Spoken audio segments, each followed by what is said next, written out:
ये तो साथियों एक दिन होना ही था। आप लोगों ने भी बहुत सारे कमेंट्स किए थे इस चुगली गैंग को लेके और बिग बॉस ने इस चीज का खुलासा कर दिया है, एक्सपोज कर दिया है इन तीनों को विवियन के सामने। साथियों एलिस, ईसा, अविनाश को एक्सपोज कर दिया है। विवियन को अलग से बिग बॉस ने कन्फेशन रूम में बुलाया और वहां इनकी बातें बता। बिग बॉस ने ही कहा कि तुम जिस पे सबसे ज्यादा भरोसा कर रहे हो विवियन, तुम उनके लिए खड़े हो, हर बार स्टैंड ले रहे हो। अविनाश, ईसा, एलिस इस चीज को कभी नहीं देख पा रहे और वो लोग क्या है और ग्रुप के सामने विवियन की ही चुगली करने लगे। सबसे ज्यादा वो बिचिंग के लिए प्रसिद्ध है ही। और सबसे बड़ी बात ये कि यार अपने ही घर वाले की आप कहीं बिचिंग कर रहे हो और आपस में बिचिंग कर रहे हो। ईसा कहती हुई नजर आ रही है कि अविनाश तूने बहुत ज्यादा टॉर्चर झेला है विवियन की वजह से, तुझे अब खड़ा होना पड़ेगा, बोलना पड़ेगा।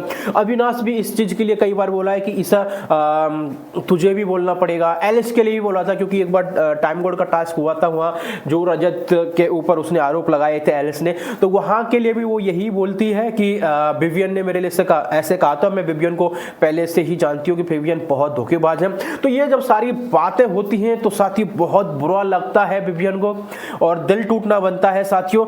और ये सबसे अच्छी बात रही है कि बिग बॉस ने इस चीज का खुलासा कर दिया है और उसकी आंखें भी खुल गई हैं। और अब विवियन कहते हुए नजर आए कि बिग बॉस अब मैं मेरे अंदाज में इनसे बदला लूंगा, हालांकि मैं बोलूंगा नहीं लेकिन मैं चुप रह के भी इनकी औकात दिखा दूंगा, इनकी असलियत दिखा दूंगा। क्योंकि हमने देखा है विवियन इन तीनों के लिए कई बार बायस्ड भी हो गए थे, बहुत ज्यादा सपोर्ट किया इन तीनों को और इन तीनों की औकात दिखाना बहुत जरूरी भी था साथियों। आपकी क्या राय है साथियों? क्या बिग बॉस ने सही किया है? अब क्या एक्शन लेंगे विवियन, ये भी सबसे बड़ी बात आती है।